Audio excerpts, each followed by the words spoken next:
This conference will now be recorded.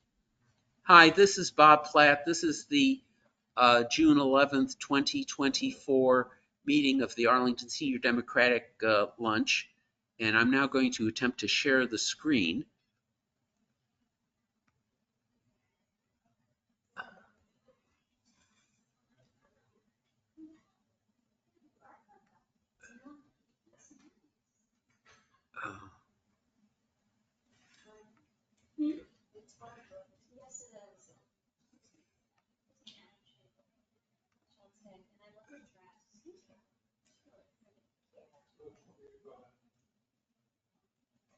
Oh, they're for sale? Yes, I'm sure they are. Oh. With that QR code. Okay, so I'm going to introduce our Commissioner of the Revenue, Kim Klinger, who's here to present, and she gets to sit here in advance. Yes, okay. Oh, since your name is on it. However, we really want you to see that. That's a whole other story. So, hold on. So, I got pens. We were piloting these. See if you like them, okay? If you don't like them, we'll try different ones. If not, we'll leave some more in the middle. Pen. Thank you. You're welcome. Let's see here. Pen. You're welcome. Oh, hold on. We've got business cards. You know how to reach me. My new dips. Here you go. Yeah. Oh, you have one. You have one. Oh, I'll take it. She's asking if you want anything to drink. Oh, water's just fine. Thank you. The water's right. Oh, okay, perfect. Right, okay. And then hold up, I got one more thing. So I normally don't print, but I knew we were in a situation where printing was gonna be our option. Thank you. You're welcome. Thank you. You're welcome. Here you go. In case you're interested. Thank you, sure. Here you go. Thank you. Okay, now I get to sit behind this thing? Okay. Yeah, Oh, okay. I feel so far away. Who do we have on? Well, anybody right, it's supposed to be at least Linda Houghton's, Okay. but right now I've got you set up with sharing the screen.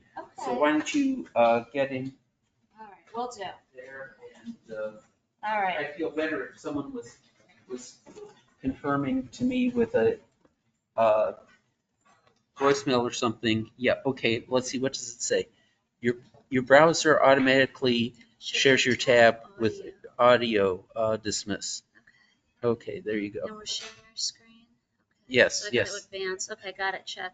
So you have to just sort of take it down. Yep. Great, okay, Yeah, okay. great. All right, I got it. All right.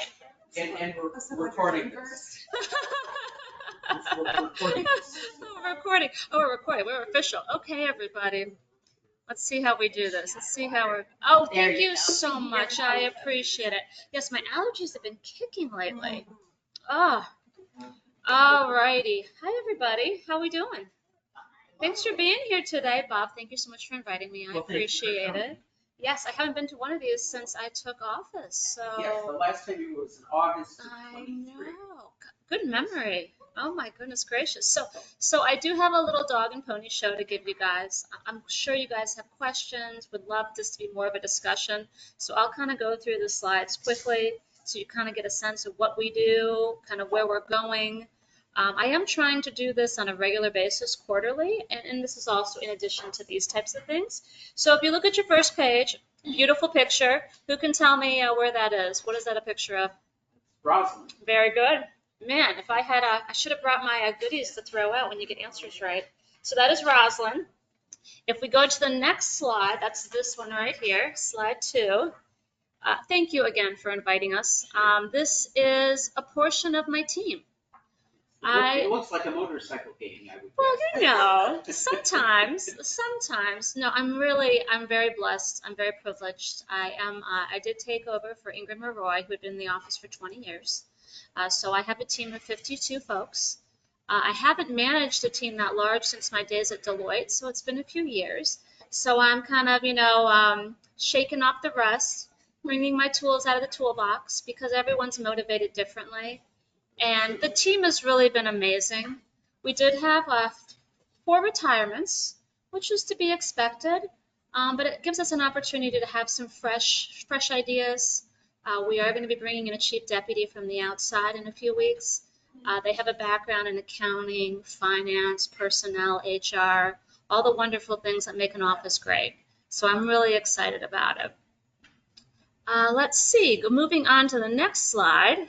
And I'm trying to move trying to do multiple things here at once. So our next slide again is Roslyn. But our mission, we did update our mission statement when I first took office, is to assess local taxes fully and fairly, serving the needs of our community.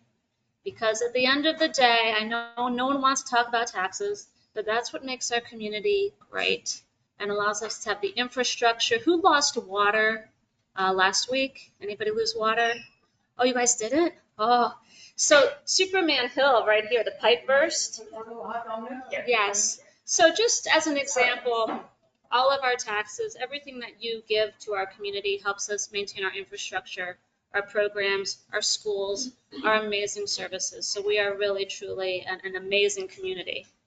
Our next slide, and I'm still working on this one, is trying to understand the role of the Commissioner of Revenue. So it's this one right here. We are on slide 4. Anything that is, oh, sorry, it's the wrong color key, friends. I used this slide for something else. So our color key, hold on, anything that's the dark green is what the Commissioner of Revenue is responsible for. Anything that is light teal is what our partners, we work with our partners on. So forgive me, I did change that color key for another presentation. I forgot to change it back. So yes. I think you should probably explain. Yes. The Commissioner of Revenue is a directly elected office whose staff is outside of the county board and the county manager. Absolutely. So if you see in the top right-hand side, you'll see a circle for Virginia government. We are a constitutional office. So that is like the clerk of the court, the Commonwealth's attorney, the treasurer, the sheriff. So although we get a percentage of our funding from the county, we are actually constitutional officers and we must abide by the Virginia Code and the Virginia Constitution. So we have an interesting balance with the county because I would say only 25% of my funding for my team and our functions comes from the state. No, don't apologize. You need food. Yes. Yes.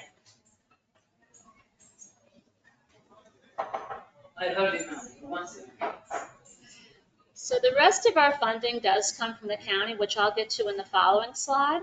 But as Bob mentioned, we are a constitutional office. So the only folks who can fire me are, number one, the constituents, the voters. Now, if I do make an ethical mishap, I can be fired technically by the governor. But that is who I report to. You'll notice I also, as soon as I started office, I had to meet with county board members to discuss our budget because I also have to get buy-in from the county board. So I have lots of partners and lots to balance. So you look at the other circles. We need to make sure we balance the expectations of the Virginia government.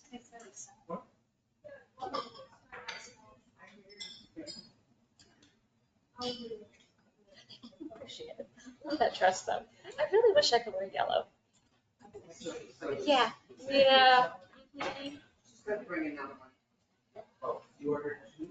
No, dear, I'm making a mistake. Oh, I'm sorry. You don't need to record this. You're allowed. Yes. All right, so those other circles that you see, we also report to the businesses. You'll notice we also do a lot of partnering with various departments in the county. You'll see that one circle. So this is the alphabet soup right there. AED is Arlington Economic Development. We can't give them specific data, but we can give them aggregate data about whether or not bringing a new business in would help our economics here in Arlington. You have Department of Management and Finance, DMF, CPHD, which is Community Planning and Housing Development. For instance, if a business wants to become a business in Arlington, they need to have a business license. If they are brick and mortar, they also need a certificate of occupancy. So we have to work with CPHD to make sure that they have their certificate of occupancy and proper zoning. So there's a lot of back and forth, a lot of partnering. We have DES, Department of Environmental Services as well. DIPSM, which I never know what it stands for, but it is Emergency Communications. We do a lot of work with them as well as the police department, because they play a role with the Department of Health and with us for food trucks, because a food truck needs their business license, as well as their public health permit, as well as their permit through the police. So there's all of these things coming together. And so one of the reasons I love my job is because once upon a time I was at Deloitte Consulting, and I love when we get rid of all these silos and we make things easier for people across the board. And so I'm only 5 months in, but there's so much potential that we have to streamline processes, to make things easier for our businesses, our residents, et cetera, et cetera. We also do a lot of work with the BIDs, the Business Improvement Districts, the partnerships. So that's Columbia Pike Partnership, who's having their Blues Festival on Saturday coming up. Walter Reed will be closed. Please go. It's an all-woman lineup. It's going to be an amazing afternoon. Sorry, I used to be the executive director of Columbia Pike Partnership, so I'm a little biased. The Chamber of Commerce and various advocacy groups. We also play very closely with the treasurer, because we assess. We tell you how much you owe, and then the treasurer collects it. So we really need to work with them hand in hand. And, sometimes we're going to disagree. We're human. But really to have those processes in place to make sure, oh, this is the process we follow. Maybe there's some exceptions. We'll work through it. But that's one of the things I'm really working on, is making sure our teams are cohesive and they're really partnered. Any questions on that crazy circle slide? So for yes. example, we now have both property tax and, if you pardon the expression, sewer tax. Yes. And so what is your role in the second category? So the watershed tax, so first of all, our office, if you look at the 6 things that we do, we provide checks and balances. We assess all property, personal property. So that's your car, your motorcycle, your airplane. We do not do real estate tax. Once upon a time, the Commissioner of Revenue in Arlington did do real estate tax. I never got the full story, but it was taken away and brought to the Department of Management and Finance.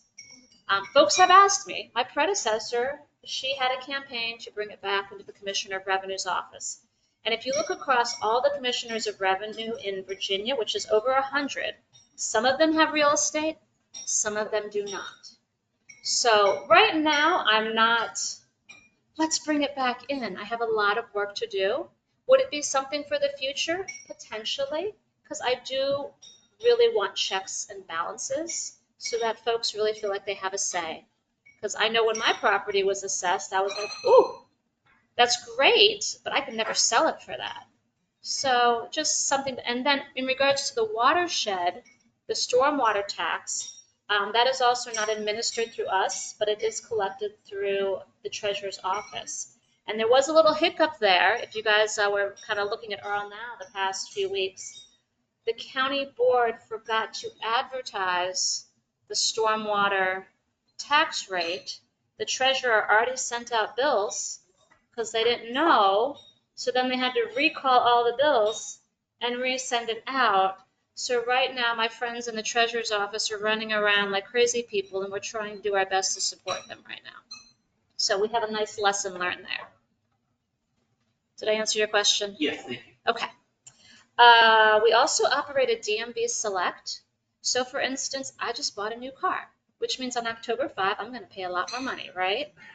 But instead of having to go to the regular DMV, I went to our DMV Select in order to register my car with DMV, as well as register my new car with the county. So we do everything but licenses. So it's a satellite office located in the county office. Yes, and it makes it kind of one-stop shopping too, so you can register your vehicle with DMV as well as with the county at the same time. Because I know when I first moved to Virginia, I moved from a state that didn't have car tax, and I parked my car out on the street, and I went on a business trip for a week, and I was in a legal parking space, and I came back and I had 5 tickets because I did not know that you had to register your car. And so that's why it's kind of one-stop shopping, which makes it really nice. Let's see. And then we also provide taxpayer assistance with state income tax returns. So if you do need help with your state income tax, not federal, but we will assist you. We have folks who are trained. You can either make an appointment or you can walk up. It's actually a really nice benefit. We have a lot of folks who like to just kind of mull around the county building, and we provide a lot of services for them, which I really love. Yes. I have a question. My daughter recently moved from Arlington to Alexandria. Yes. And she got a car out and she got a ticket, $40 ticket. Okay. Is there some period of time that they say when you move, change jurisdictions within the state, that you have to register your car? Technically, you have 60 days. Oh, so they shouldn't have given her that ticket. Oh, interesting. She got it in Alexandria? Yes, my sister's car's in my name on it. Okay, okay. No, interesting. I'm curious why she got the ticket. What was the reason? Because it had Arlington County on it and it was in Alexandria. Oh, She might be able to appeal it, but you have a narrow window to appeal. thank you. So there should be a link to appeal on the ticket. If not, let me know. Okay. This isn't enough money for any of us to get right here about. I know, but it's also the principle of the it's the thing. principle of the matter, right? I don't explain it here, but we also have a license plate reader program. I have a whole presentation on that. That's actually where that color key came from. Where we actually go out with a car with license plate readers, and we look for cars that are not registered in Arlington or registered in the state, because number one, it's first education, right? We reach out to folks and say, hey, did you know you need to register in Arlington County? Education first, and then compassionate compliance second. Yes, but I have a whole presentation on that if you guys want to see it, because it does bring in revenue. And it makes sure that people are in compliance. And then, like I said here on number 6, we partner and collaborate internally and externally. All those other circles that you see, the light teal, those are the folks we're working with on a daily basis. And I want to make sure that we're really streamlined and we're helping each other. So I'm going to, for time's sake, I'm going to move to the next slide. And this is our overall budget. If you do go on the county's website, you'll see that I did a budget presentation back in, was it February, where we discussed this. But we, Commissioner of Revenue's office, we assess 25% of the county's budget. However, our budget, my expenses, are 0.4% of the county's budget. So I like to say we have a great return on investment. Each one of my auditors brings in about $750,000 to $800,000 annually. So it just behooves us to continue to bring on more folks that can help us, because one of our jobs is really to educate and inform to make sure we are compliant. I'll keep going. And anything, yes? It says it's the other 75%. A lot of that is real estate. Okay. Yep. And that's, you said, was that for? That is the I'm sorry, hold on. That is DMF, Department of Management and Finance. They have a separate separate arm within DMF that does that. But isn't it true that there's also significant interest of the county from user fees and that's collected through all sorts of departments, like, for example, Parks and Rec or something, and those user fees aren't really accessed by anybody. So that's a good point. I don't know specifically. Anecdotally, yes, but specifically, I would have to do more research on that. That is a county board member question, actually. That's a good county board member question. Right, but I think the problem is the word assessment is a term of art that means, calculating a value and then slapping the percentage rate, as opposed to, I'm going to charge you X dollars to use the swimming pool, or Y dollars to have the picnic shelter or whatever. And that's actually an interesting point too, because if I look at, the treasurer's office still charges a credit, if you use your credit card to pay, there's still a credit card fee, which with some credit card processors are absolutely, you need to do it. There are discussions about using other payment methods as well, such as Zelle, such as Venmo, those types of things where you might be able to reduce the fees. The challenge we have with government is government normally is always catching up, right? We're not the early adopters. We're not the ones saying, yes, let's use Venmo and Zelle. But I will tell you that is something, maybe not my first term, but that is something I would really like us to be looking into. Like, for instance, the other day I was asked to write a check. I don't know where my checkbook is. I haven't written a check in at least 7 years. So we came to an understanding where we actually were able to allow for online payment for this particular organization that I'm involved in. So the world is a-changing. We still take cash, but we try as much as possible to do things electronically. For instance, you will receive postcards from me saying, hey, have you moved? Have you bought a new car? If everything's correct, don't worry about it. But if you do have a correction, we would love for you to actually create an account within our CAP system so that you can get all your alerts electronically and we can reduce paper. It's hard because there are some folks who are always going to use paper, right? They just are. And we make sure we keep a list of folks who always need to get the paper copies and things through the mail. So for instance, 2 years ago, our office went paperless for businesses. But we still have about, I'd say, 24 businesses who have requested all of their communications via paper. And we abide by that just for many, many reasons, for equitability, for communications, etc. You have now mentioned CAP at least twice. Are you responsible for CAP? I wish I was. I do too. I wish I was. Now, I will tell you, CAP is going to be going through an upgrade the next year. Yeah. The process. So they do have, so the group, it's called, what are they called? They're called the FAST services, FAST services. They are the vendor that provides us with CAP. They do a lot of other work for other government agencies. I would have to say, if you ever wanted to look at what I would say the cream of the crop CAP version, go to Colorado. If you go to Colorado's portal, I'm like, that's what I want. I come from an IT background, so they do have a web-based interface team who's going to help us make it easier to navigate CAP.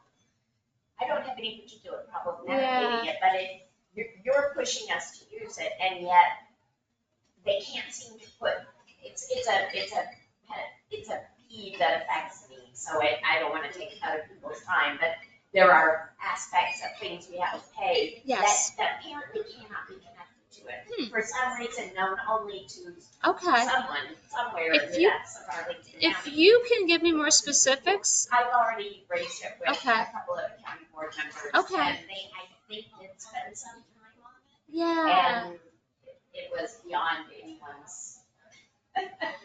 So what I can tell you, it is going to get better.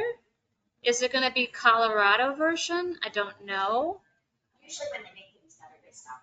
But anyway, go ahead. I know. I frankly, I wish I could get a web interface team to completely redo the CAP interface.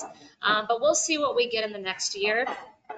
But if there is anything with CAP that you particularly, people have come to me with specific things, and I've brought it to the developers. I'm like, listen, I know I'm not in charge of Department of Technology Services. I know I'm not the vendor, but let me tell you what my constituents and the public are saying. And some of the things they have said, you know what, that's easy, we can do that. So please, feel free. If you think of anything, email me, let me know, because I would love to be able to help with that. All right, I'm going to get through this. So next up, yes. I'm sure you explained it. Whose budget is this? So this is the county's budget. Oh, it's the county. This is the county's budget. And We'll go back. what is BPOL? Thank you for asking. I'm sorry, I should have told you. That is the business professional occupational license. So if you want your license in Arlington, that is your B poll tax. And my understanding, it goes back to the war of 1812. It's been around that long. Yes. And I should put that acronym, I should write it out for you. All right, I'm going to move on to the focus on equity slide. So when I ran, and I've been in this position 5 months now, I feel like I've been drinking from a fire hose, but I'm enjoying it. I really am. The team's been amazing. We're working on a few different things. One is community and business engagement. It's these types of things. So Bob, thank you for helping me meet my goals. We also, thank you. We are trying to get out more because technically the Code of Virginia says we don't have to educate you. We don't have to inform you. You're supposed to know. And frankly, I don't think that's fair. And I think you should know unless you've been living under a rock. So we have our social media. We have soft launched our social media, RLVACOR if you're on social media. Oh, we should take a picture today too so we can put it on social media. Right, Bob? Yeah? Okay, fair enough, fair enough. We also are getting ads up on RL Now. If you guys are familiar with RL Now, the electronic newspaper, we're partnering with the Treasurer's Office on those ads so to make sure everyone knows the deadlines. We also are meeting with all the civic associations.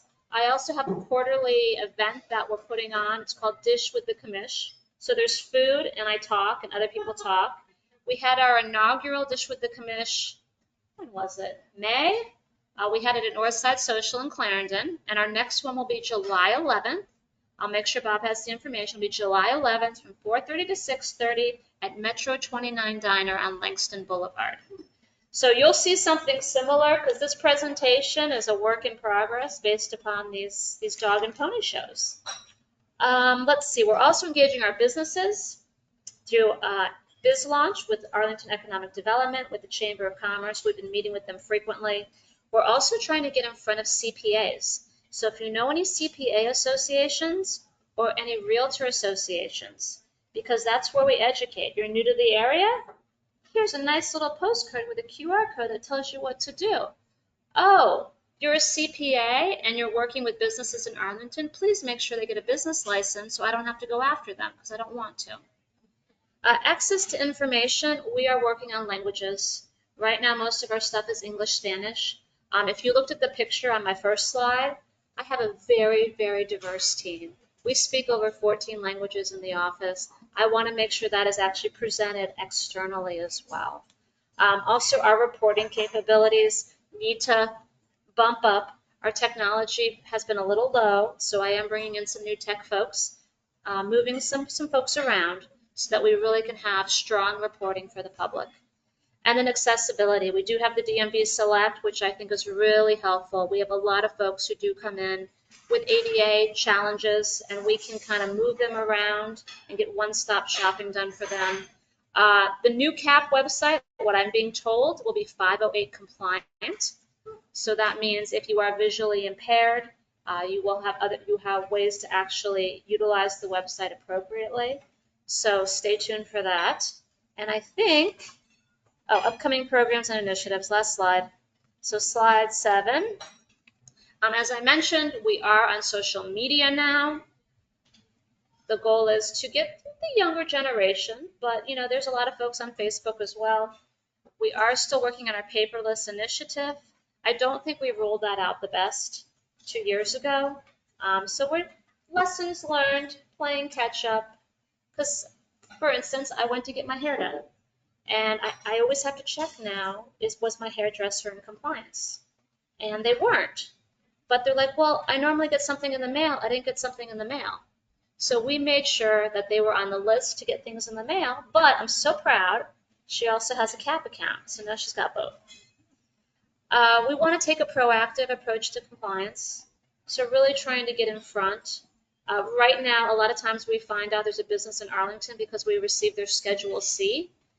And we realized they have a business in Arlington, but they didn't know they needed a business license. So that's why I want to get in front with the CPAs, with the chambers, to make sure, unless you're living under a rock, you need a business license. And then office professionalization in IT. We definitely, like I said, we need to up our game with technology. We have a lot of folks in our office who've been there a long time, which says so much. We had great institutional knowledge. And now I need to bring the folks in with the new ideas to learn from them. So that is one of my definite to-dos right now. So that is my dog and pony show. What other questions do you have? Yes, sir. Airbnb, Yes. other short-term rental arrangements are becoming very popular. Yes. Do they have business license requirement implications? That is a wonderful question. So we work also very closely with our state delegates and state senators. They were trying to pass a bill down in Richmond this year. In fact, I went down to advocate for it, which would create an Airbnb short-term rental registry. Because right now our challenge is, frankly, Bob, is we have to look at Airbnb and we have to look at Craigslist and we have to see who actually has these properties in Arlington.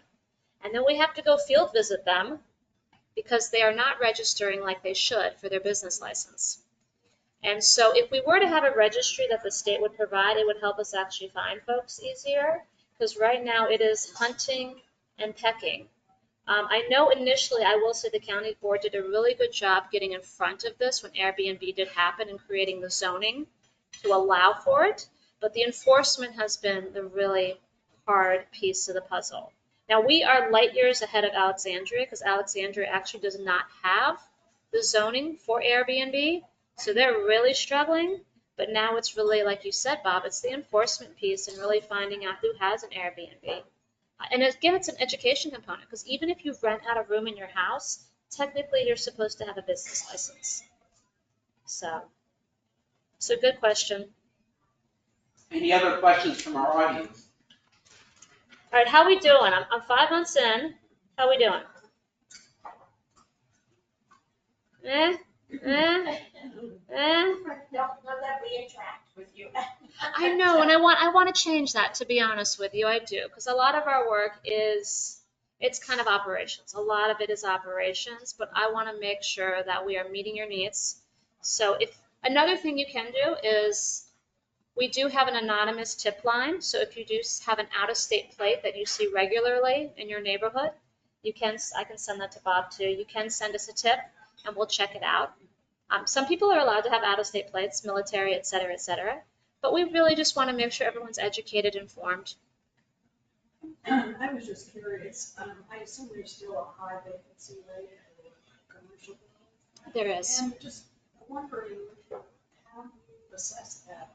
Is there just a standard rate for that building? Oh, wow. Okay, so so it does not fall under my bailiwick, just to let you know. However, I would love if it did.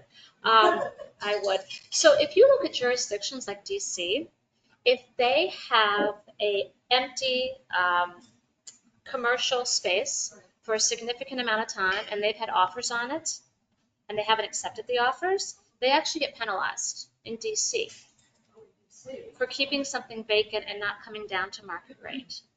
In Virginia, there is no such thing. Well, this is definitely a delegate state Patrick Hope question. Save this one for Patrick Hope and the delegates. But, Virginia is a pro-business, pro-commercial state, and especially with our governor right now. But right now, there's almost an incentive for these commercial owners to keep these spaces vacant and get the tax write-off. So really, there's no incentive right now to fill these spaces and bring down the cost of the rent plus the CAM and everything else. I wish I could do something about it. I mean, I am part of the Commissioner of Revenue of Virginia Association, a legislative committee. So it is something we talk about frequently, but this definitely means Richmond has to step up. Just wondering, how could be a good business plan to have an empty building and then just expanding it, paying your regular whatever the tax. There's no incentive in Virginia to fill it. Yeah. Tax write-off. Yep, it is. It is in Virginia. That's incentive. Other jurisdictions handle it differently. Yeah.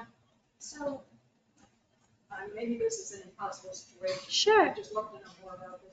So could they lease maybe some of the units in the offices in that commercial building, but do they take a percentage off their taxes for not being able to build the entire building? So it's interesting you mentioned that because we've had this conversation. So I used to run Columbia Pike Partnership. at Columbia Pike Partnership, Oh, yes. right up here. And you'll notice there is some vacant retail. And we tried to work with the county to kind of create some of those things that you're talking about. But right now, Arlington Economic Development has never done that. Arlington County has never done that, to my knowledge. It's not a bad idea. It's something to talk to the county board about. Yeah. In other words, to bring in a big company like Amazon, they'll make economic Concessions. concessions, Mm-hmm. but to fill a little corner storefront, they won't. I mean, unless it's in one of the technology incubator areas, they do grants for that, but that's the only one I know of right now. So yes, other jurisdictions, I'm trying to think, has any other jurisdiction done that? I believe they have, but you also have to make sure the jurisdiction does have the right under the Dillon rule to do it. So the Dillon, we are run by the Dillon rule here in Virginia, which means we do not have, oh gosh, what's it? Normally states have implied, jurisdictions within states have implied powers. They can just go do it. Here in Virginia, and correct me if I'm wrong, here we have to go ask Richmond to do it. Yeah. The state hasn't explicitly given you the Explicit, right that's the word. As a locality, you can't go ahead and make that law.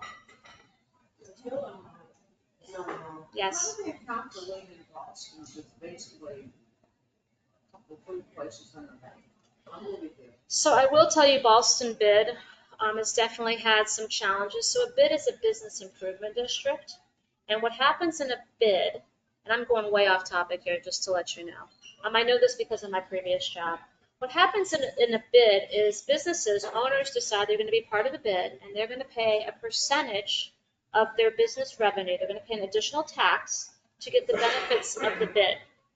So if you look at Ballston and you look at all the properties, the apartment complexes have decided not to be part of the bid. So it's kind of like Swiss cheese. So Ballston is really not getting the complete advantage of having a bid. I do believe they actually are turning over their CEO in the next few months. So I think they're looking to try to revitalize themselves. But Ballston's been challenged because they don't have enough ownership within their bid to really do the things that they want. So I'm going to cut this off, Steve, because we do want to get to our second speaker. We'll give you the option to do the group photo now or stay for Liz's presentation at the end of the, which is better for you. I do have to roll out at about so why don't we do the 1:45. Why don't we do the photo right now? Okay, I appreciate that. And if you guys are online, thank you. And let me get out of here. Get out of here. Real test. Yes, be careful of the power brick. Yeah. Okay. Thank you. All right, you want to be in a picture? I can take it. Oh, you don't want to be in it? I mean, if I can be in it. You don't mind a Chesterfield interloper in your corner? Thank you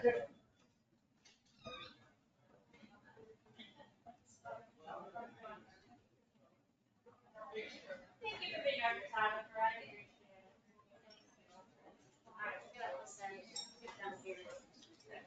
it. Let's just stand Thank you for here. humoring me. I appreciate it.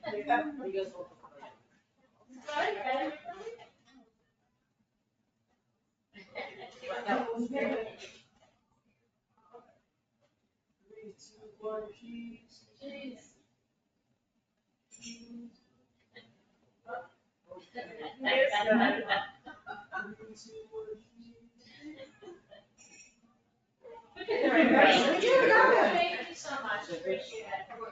I trust you. Okay. So let's Alright. slide into the camera slot here. Yes. I did not think a headline can look, but I'm gonna try to face this out.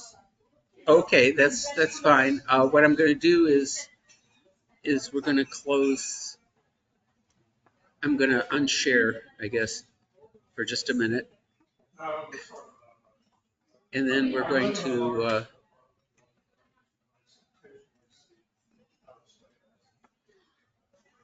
oh yeah, here we are.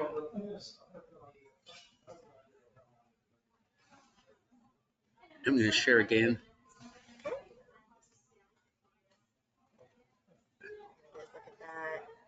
Yeah. And I'm going to move this over. Great. Thank you. Sure. Okay, let's give Liz our undivided attention, and I will distribute cookies while.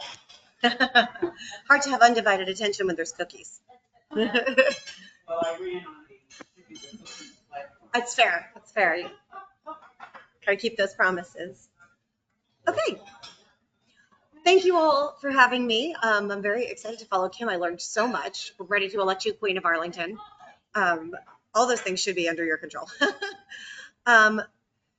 So I know that you all have used ranked choice voting already in Arlington at least once run by the state, and maybe up to a couple times within the, yes. So again, this is a small, well-informed group. So if you all are like, skip the slide, I know this, I am not offended. This is kind of my go-to presentation for any group. So I want to start with, I'm going to also try to work 2 slides at the same time. We're going to see how this goes.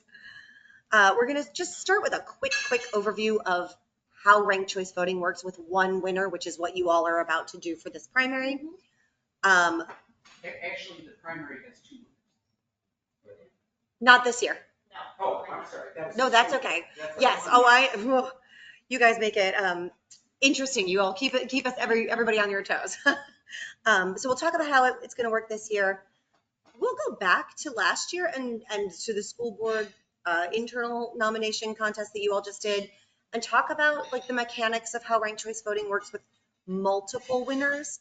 And then I would just love to leave a lot of time to field questions. I'm going to breeze through some of like the benefits of ranked choice voting, because you all, I mean, Arlington, it's already a fact, right? So I don't have to talk you all into doing it unless you have questions or want to dig into that. So let's see.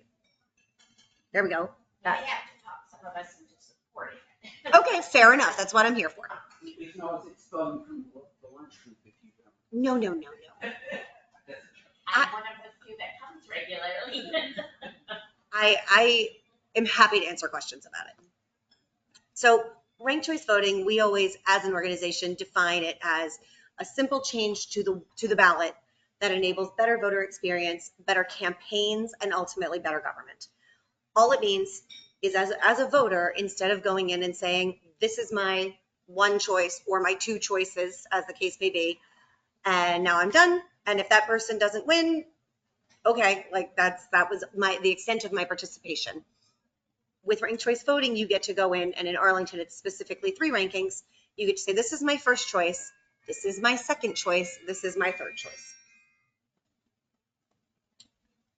Ranked choice voting is used, does that match? Yes. Ranked choice voting is used in races with more than 2 candidates in the ballot. And again, I'm talking about single winner right now until we explicitly get into multi-winner. So I have a little asterisk. But in races with more than 2 candidates, and especially as you get into more crowded primary fields, like these congressional primaries that are happening around you all, not here, but the 7th and the 10th are very, very full. Ranked choice voting helps still build consensus and not just elect someone who's got 20% of the vote. And ranked choice voting kicks in when you total up all the first choice votes and no one has reached the thresholds needed. In a single winner, that's 50%, but in a school board race like you all just did, it's 1/3 of the vote. And again, we'll get into those mechanics, but just as a quick review. Why now? I mean, one of the reasons our organization has chosen to focus on this, one of the reasons the conversation in Virginia and around the country is growing around ranked choice voting, it's like 2 sides of the same coin. There's 2 problems that we're addressing. One is that our politics are polarized and gridlocked and extreme, and the incentive structures for our candidates and our elected officials are often just backwards, or lacking. The flip side of the coin should be good news. It is that more people are stepping up to run for office. So having 12 Democrats to choose from, if you live in the 10th congressional district, that should be great. That should be great news. That is a lot of diversity of background and thought and approaches and different segments of political ideology within the party. That should just be great. But because our single winner, or single choice winner take all elections aren't built to handle that, voters have to strategize and try to be pundits and try to game out how their neighbors are going to vote. And you often end up with someone who is potentially unrepresentative of the electorate as a whole. So just a quick overview of how it works and how it'll work for next week's primary for the county board. For a single winner, voters have the option to rank. So I do have some people who say, well, I don't want to have to vote for somebody who I don't like. There's never a have to vote. You don't have to show up that day. You don't have to vote for that office. You don't have to rank. If there is nothing you want, no one's forcing you to rank. But you have the option to rank up to 3 candidates, your first choice, second choice, third choice. Then we,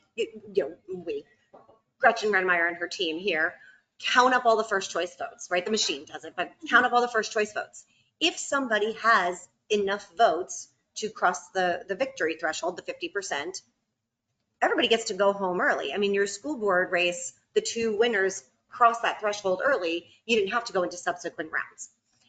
But if that doesn't happen, which in an increasingly crowded field is increasingly likely, if no one's received that majority support, then whoever has the fewest first choice votes is eliminated.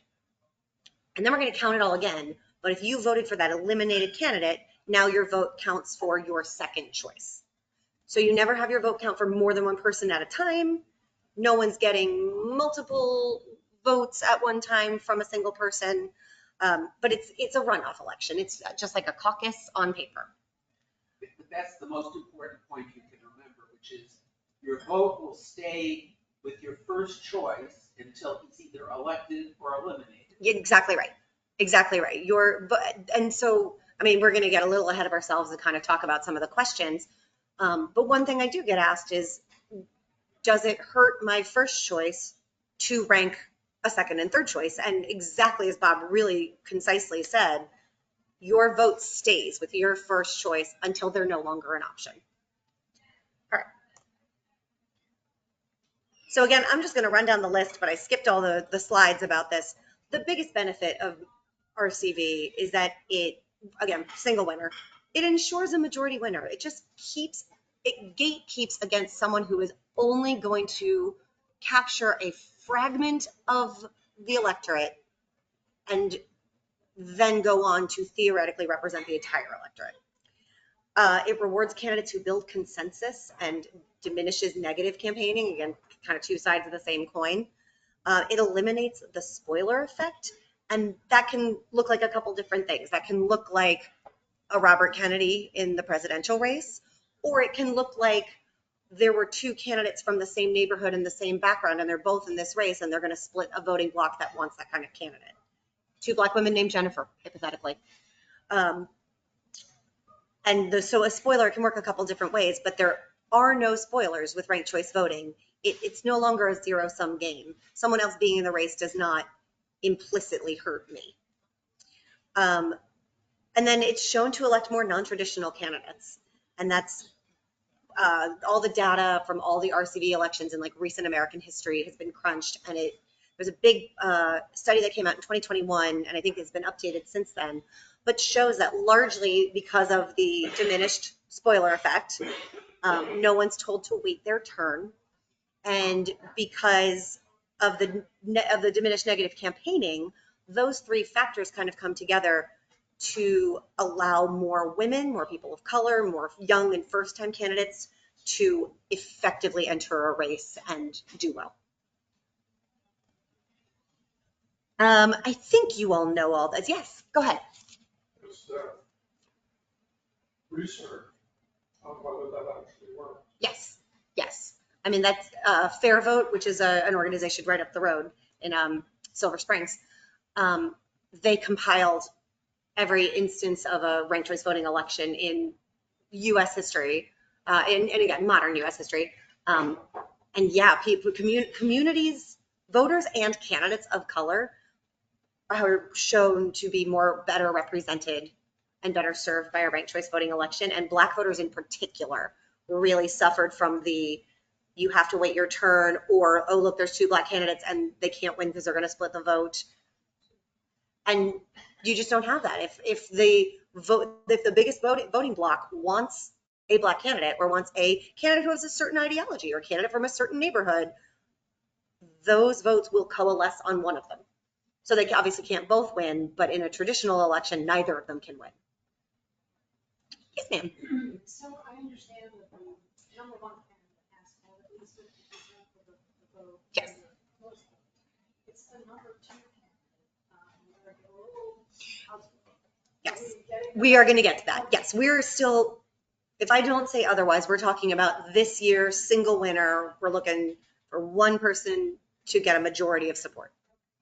Can I just ask a question? Yes, ma'am. Has ranked choice voting had any impact on the amount of money people throw at these elections? On what? On The letting amount people. of money. I think that is still being examined. I don't have a great answer for it. It does. I think there are kind of some tangential ways where like a traditional campaign finance system just isn't as effective with ranked choice voting. Some of that is so many millions of dollars every election. I thought you were Gonna going to move these. Oh, no, you're so smart. Thank you. Probably put them in box right there. We'll put them over there. Thank you. So many millions of dollars go into negative ads. Yeah. And negative ads, especially if they've got that, like, I'm so-and-so and I signed off on this, it's going to come back to hurt them. Because especially in a primary, but in a general as well, but especially in a primary, if I go out and Bob and I are running in a primary and I say to Bob's voters, hey, I know you think you like Bob, but it turns out he kicks puppies, and I ran a lot of commercials telling you this. What's really going to happen is that all of Bob's voters are going to go, wow, Liz is mean and she's dishonest and I don't want her. So what I should have done is say, I know you love Bob. I love Bob too. I would really appreciate your second vote. I would appreciate being your second choice, because then if Bob's eliminated first, I get all your votes. Whereas, because I haven't alienated you. But, Yes. I mean, again, that strikes me as hypothetical. Is there any evidence to support? I mean, even the 2021 gubernatorial primary, because the Republicans used ranked choice voting in their unassembled convention in 2021. Here. In Virginia. Youngkin, Sears, and Miyares were all nominated with ranked choice voting. And and this is, anecdotal, but like these behind the scenes conversations that I was not privy to, but 1 degree away was privy to. Pete Snyder's campaign aide said, man, we have all of these negative ads ready to go, but if we use them, it's going to hurt us. We can attack Youngkin, we can get him, but that's going to come back on us, and we need his voters to want us second. So it does change campaign behavior. Yeah, my last question. Sure. I hope not. No. Do you know if there's any information about ranked choice voting impacting the number of people who, outside of the United States, who want to influence your vote within the United States? I don't know if there is that data. I feel like largely that comes into the campaign finance space, right? Allowing foreign donors. Well, but it's not that. But it's not. It's misinformation. It's disinformation. Disinformation. I don't know. I feel like we could talk it through. I have not thought about that specifically. There probably is information. Fair Vote probably knows that answer because they do such magnificent research. But I don't want to give you a guess. That is wrong. Yeah, but I think you should answer the related question, which is, there have been many foreign countries where ranked choice voting has been used effectively. Absolutely. So it's an international movement, not just American. Absolutely. Australia and New Zealand use the ranked choice voting, the UK, Ireland, parts of India, parts of Pakistan. One person described it as anywhere the British colonized, they use the ranked choice voting. The Canadians, we were having that stalemate with our Speaker of the House in Congress last year. And I think to show off, Canada elected their new Speaker of the House in about 5 minutes with ranked choice voting. Rude. Okay, so this is what your ballot is going to look like. You guys, I feel like this room's probably already voted. If you all early voted already, yeah. So you know this is what the ballot looked like. And it's pretty easy, right? I mean, we give a lot of education. You know, Gretchen and her team do a really good job in Arlington on, the next slide, which is like how not to fill out your ballot. But as long as you kind of go, okay, it's just one, don't fill in more than one person per column, don't fill in more than one person per row. It's pretty easy. And we in our heads, just as people, know how to rank things, right? You say, I asked my 6-year-old what her favorite anything is. And she unprompted the other day came in and ranked her 4 favorite Starburst colors. I'm like, okay, great. No one asked, but she can do it. So we know how to do that. The ballots are pretty easy. That's not to say voter education isn't key. We don't want surprises at the ballot box. That's why we work with the registrar's office, why we work with the League of Women Voters and do things like this. So people are prepared. Okay, yeah. So basically, those ballots are just the ones that were filled out. Oh, that's a great question. Let me go back to that really quick. The first one where we call it the participation trophy ballot, someone went, oh, I just like all the candidates, or even just 2, right? And you think you're gonna, I don't know, let them tie for first place in your votes. I mean, that doesn't work when you're really voting. I don't know why people would think that's okay. That's the only one where your whole ballot is going to be invalidated. If you're voting in person, you're going to put in the machine's going to go, no, and they're going to give you a new one. The only time it's really going to invalidate your vote is if you had voted by mail and you voted like that and there was no indication for them to determine voter intent to be anything other than this. And that's because they have to separate your vote from your personal information to have a secret ballot. So there's no way to be like, oh, this was Karen's, let me call her and see what she wanted to do. This one will still count, but it'll only count your one vote, because by the time your second ranking even comes into play, that means that candidate isn't available anyway. So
was it not?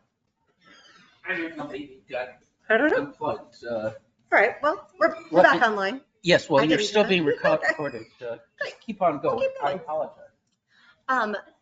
So rather than say rank everybody best to worst, I mean, what if there's 20 candidates? No one's doing that. Really, it's just you have the opportunity to express more of your preference, express your top 3 in this case. I think when they get their new software, the number that they say that's going to be able to be used is 6. That was an unwieldy sentence, but you'll have 6 rankings with the new software update in Arlington. And that's Unison, that's just the voting system vendor. The point is, like, let's say there are 5 candidates in June.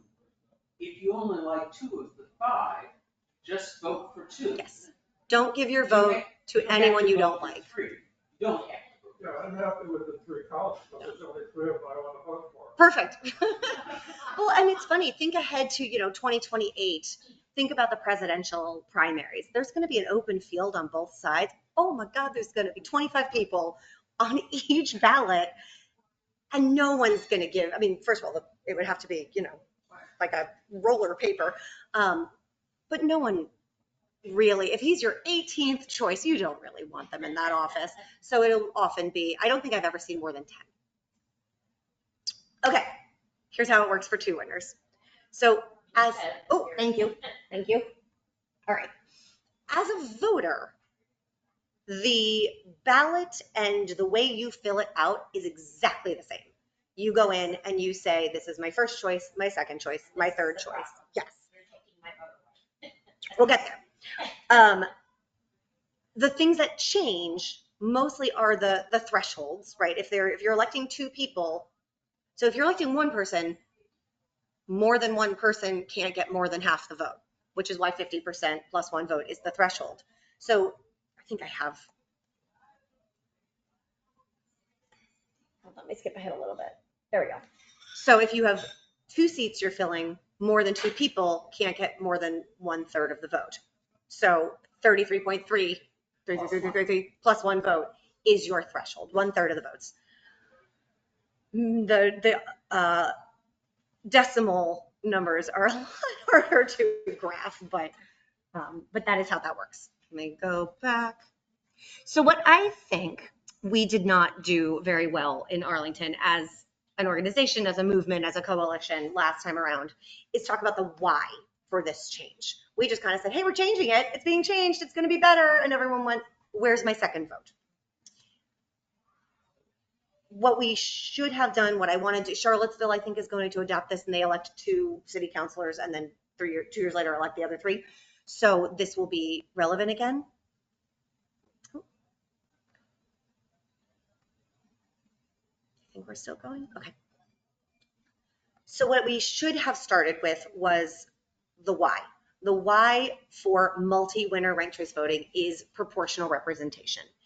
In a single winner election, the best we can do is elect someone who has the support of more than half the people. And if that's 51%, like that's still the best we can do, right? From just by design. But if you have multiple winners at the same time, you really have the opportunity to proportionally represent the electorate as a whole. So the difference between having 2 equally weighted votes and proportional ranked choice voting is that if, say, 51%, if there's a voting block of 51% and all 51% pick the same 2 candidates with their same 2 votes, they get 100% of the representation. As opposed to the way it ended up working out was approximately, it was like a 51-49 split, best guesses, between, if you assume it was a referendum on missing middle, right? So, and I am not from here, so if that is not a correct way to view it, please chime in. But the way we have been discussing it, if you assume it's a referendum on missing middle and it was about a 51-49 split, there are 2 candidates, or 2 voting blocks, they each got 1 candidate. So it was a more equitable proportional representation as a whole. So you're not treating, I think one of the things too is that you're not treating it as 2 separate offices, you're treating it as one body. It is a lot easier to illustrate if you elected all 5 at the same time. And then it's like, well, look, the whole body is up, so we're going to proportionally figure out what the county as a whole wants. It's tricky with 2. It's hard to see with 2. It's not so hard to see. What you are doing is saying the majority don't get to govern. You're saying that we aren't going to allow the majority to elect the representatives. We're going to make sure the minority, and I'm not talking about color, but let's assume 51% of Arlington was pro missing middle, and let's assume that the race was largely about missing middle, which the majority of people would have gotten 2, and instead they only got 1. But that's they were strictly divided that way. What happened was that some people sort of were in the middle on that issue, voted on one side for the first candidate and for the other side on the other candidate. If they didn't, then mathematically, they couldn't have gotten to 50%, 33% plus one. I mean, the analysis that the Post did not concur with that. It suggested that in fact, the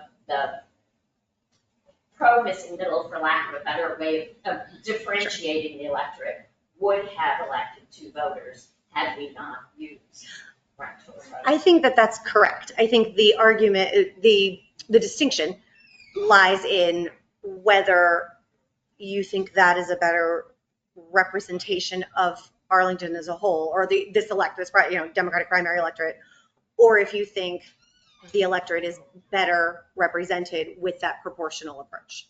So I mean, that's the ideological difference right there. Your facts are completely correct. But that's the argument for proportional representation. Possibly whether you're on the winning side or not.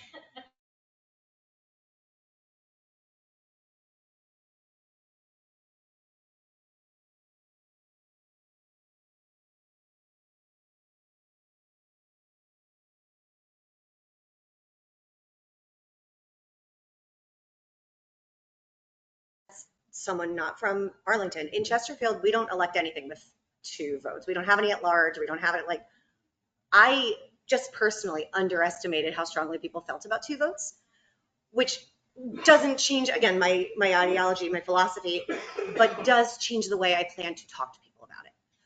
I mean, truly, if we go to Charlottesville and do this voter education, it's trying to make sure people don't feel like, well, you just took half my votes, but rather starting with the why and the new approach and the. But it doesn't address the fact that I only got one. But you still got the same amount of votes as everyone else. No, I mean, only got one. Yes. And so did everybody else. Yeah. But None of us got to vote for both candidates. No one did. The assumption, well, if the first choice that everybody has as their first choice gets elected on the first round, then essentially 2/3 of everyone's vote gets passed on in the second round to somebody else. So in that sense, you do get, 1.66 votes as opposed to 2.0 votes, and that should be enough. The other assumption that The direct democracy. I mean, it just- is, but the assumption you're making, which I think is not entirely correct, is that the elections are a one issue thing. I mean, people don't vote just based on, like, how do you feel about abortion, or how do you feel about. I think some elections are one issue. Well, I think maybe, not all, but some are. but if you accept the fact that everybody's decisions about the candidates are multidimensional, you I don't- decide, I if you do. No, it's not. I don't necessarily accept that at all. Yes, No, I it's think, not. Paula, and I hope that. You look at the candidate's education level, their identity and who they identify with, their issue on things like missing middle. There are many issues, whether they're fiscal conservative or liberal. I would like to hear what. All of that comes out in the wash, and if you accept the fact that there could be multiple factors, then you get a better result this way. But I don't necessarily accept that. And I genuinely think regardless of because we don't know voter behavior, we can't get inside voters' heads. So whether that's true or not, I don't know that we'll ever know. I think the difference is thinking about the 2 county board members as separate offices versus thinking of the county board as a single body. They're not on the ballot separately.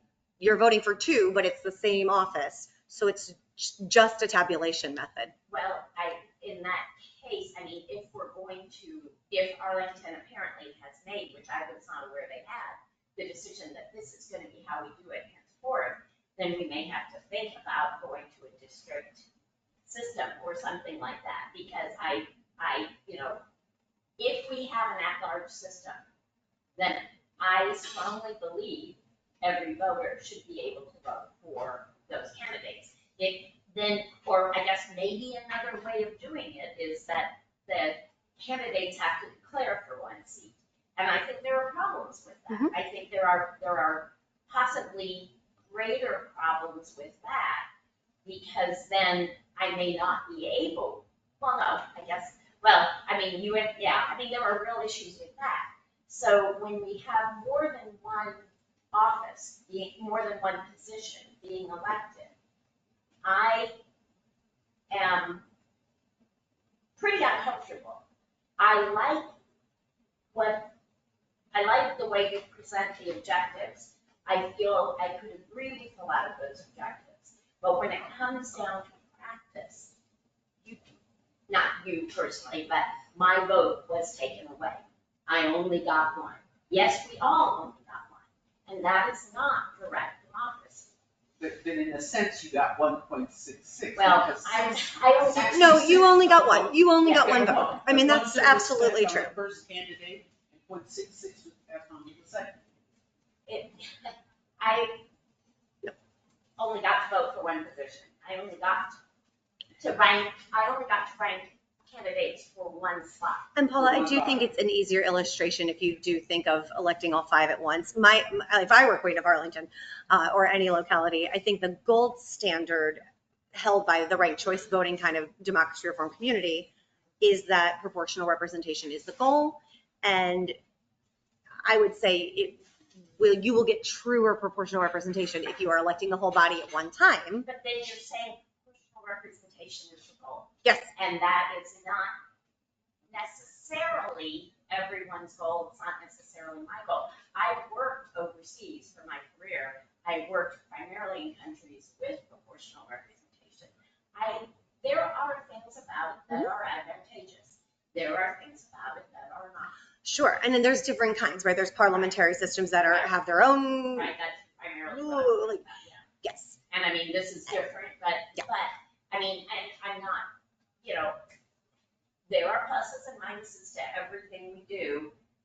There are some advantages to this. I mean, if it pays off in reducing division, if it pays off in reducing money, if it pays off in some of these things, maybe in the end I'll come around. But right now, if for one office, but for 2, I think you're taking away, and not only mine.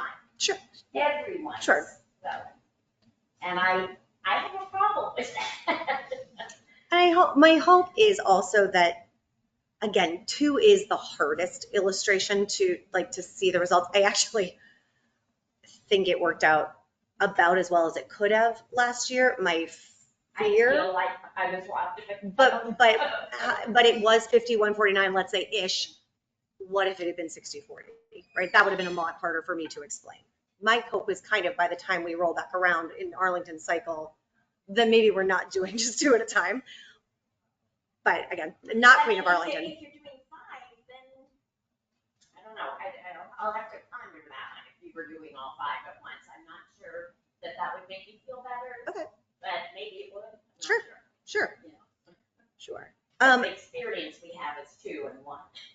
Right. Yes, of course. And that goes back to, what I was going to say too. I think so much of this, because voting is so sacred to us, because it has been something that people have struggled to gain the right to do. I mean, it's especially people in this room, right? Like, you all are here talking about politics on your lunch.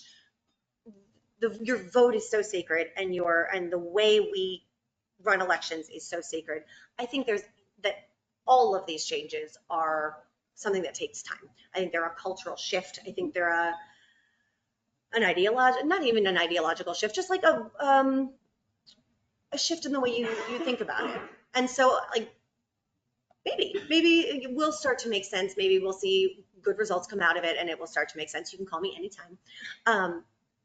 But it is a challenge because it's new. A lot of people say, oh, it's too confusing. It's not confusing. It's just new, right? We'll all get it. Especially the single winner, right? It's so uncomplicated. The people who say voters are too stupid to do this are not talking in good faith. But it is new, and it's new not just in how we execute it, but it's new in how we think about voting, right? Like it's a whole new cultural thing. It also, those cultural effect, the culture of campaigning might take a little while to catch up, right? When people go, oh, I'm doing it the old way and that wasn't successful for me. Let me try these new methods. I mean, Sarah Palin was the most prominent, loser in a ranked choice voting election in August of 22 in that special election. She should have won that election. Like if she hadn't screwed it up, that was not ranked choice voting's fault. That was Sarah Palin's fault. She's a uniquely unqualified, or not unqualified. She's a uniquely unliked candidate in Alaska. She has 100% name ID and like 60 something percent disapproval ratings. And she trashed the other Republican the whole race. Ranked choice voting should have put a stop to that vote splitting so you could have two Republicans and a Democrat and it could just work out based on who was in the race, not necessarily the letter next to their name. But they went after each other so much that when the other Republican was eliminated first, only half of his voters ranked her second. The other member of his party. 30% of them ranked the Democrat, who ended up winning, Mary Peltola, and 20% of them didn't rank anybody because she had turned them off so much. So, I mean, they're fighting. Now she's taking her ball and going home. She's leading the repeal efforts in Alaska. But if she were to run again, and this is not specific to Sarah Palin, but a candidate like that who had that experience, I would hope would run again and go, okay, we're going to do it differently this time. We're going to, well, I mean, that's why I was like, let's not just talk about Senator Palin or Governor Palin, but. I think one of your comments is trying to implement at a time of unprecedented distrust. That is absolutely true. Yes. And I think that makes it 3 times more difficult. If we were doing this in the 60s, people's attitudes would be much more open. I mean, I look at somebody who's educated and believing and all of a sudden goes, oh, like this, like that. I'm like, dude, just calm down, read the paper, and then let's go through it, and then you can talk about how you feel about it. But I do think it's very challenging this time to get people to change anything about the code. When there's already people who think the system's rigged in whatever capacity or that, yes. I can't get one person in line, I mean, Yes. put it all the way out in the hell, miles and miles and miles from your house. It just is just a hard time to be bringing something new to the table. 100%. It is a challenge. We do face that. I'm trying to think if there's anything else I want to make sure you all know, because mostly I just want to leave time for questions. I think the only other thing, I don't even think you need a slide for this, I'm just going to tell you. The only other thing to note, and you will have noticed it last June, is that it can potentially take a few extra days to get results. And that is, so some people are like, ew, gross, ranked choice voting, it takes too long. And in Alaska, it took 2 weeks. It's not that it takes longer to tabulate. I mean, if you attended the tabulation thing that Gretchen did, she pushed a button, it was under a minute.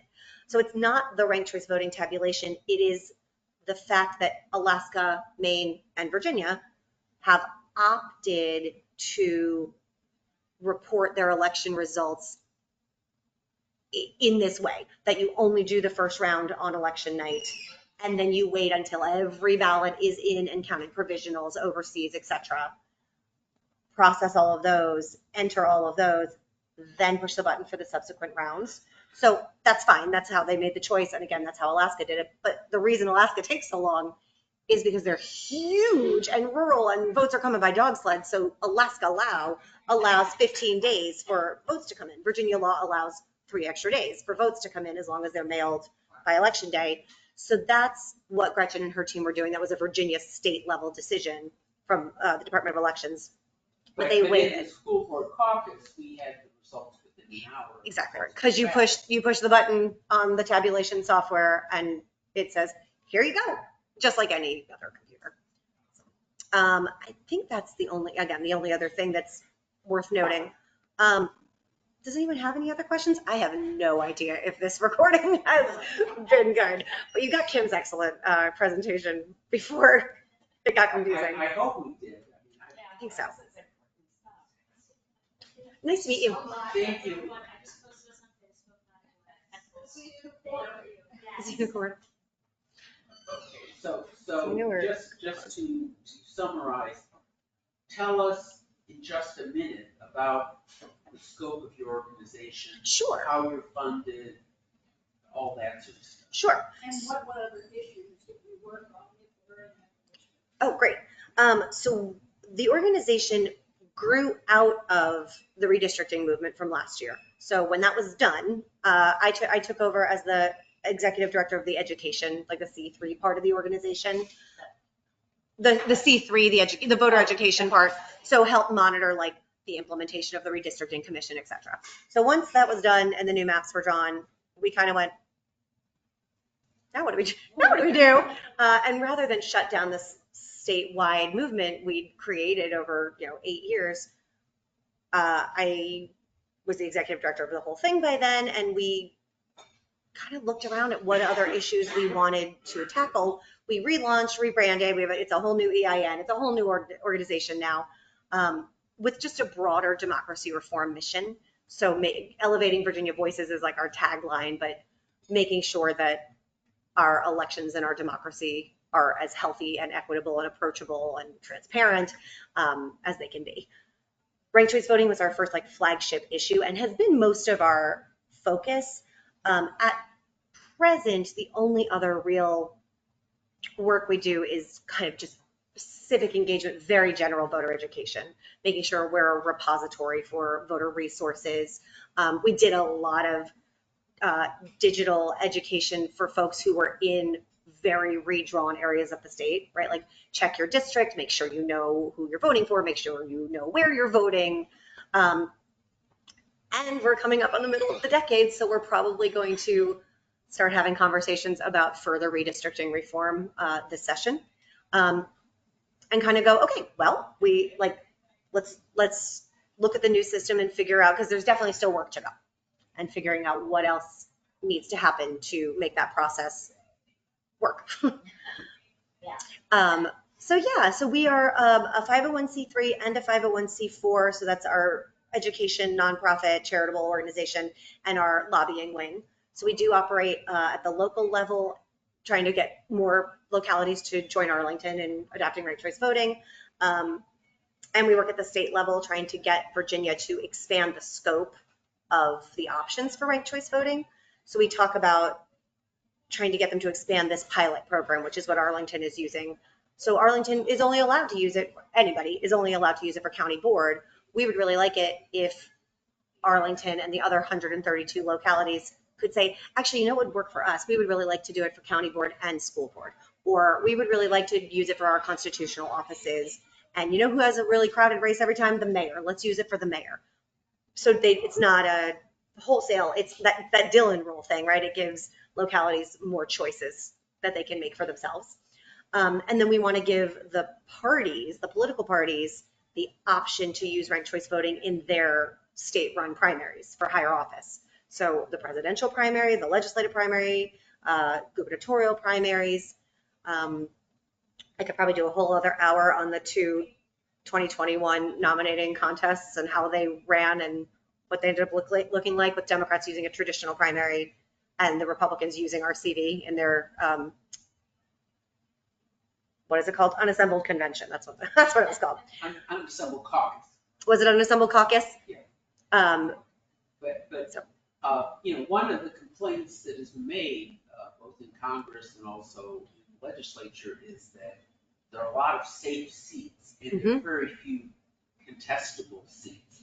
Have you thought about like redistricting I think it would require a constitutional amendment, but essentially redistricting the House of Delegates to divide up Virginia into much larger districts and have 3 seats for every district and use ranked choice voting within the district? We have not done anything on the state level with that, but there is Don Beyer. This is Don Beyer's bill, the Fair Representation Act in Congress. And it does several things. One is it requires states to use independent redistricting commissions. But one of the big things it does is divide any state with more than 5 congressional reps into multi-member districts. So Virginia would probably end up with a 5-member district, a 3-member district, and another 3-member district, because they like odd number districts. Apparently that works better. Data shows, I don't know. So it would be that we would have 3 congressional districts and you'd elect multi-members, you get that proportional representation.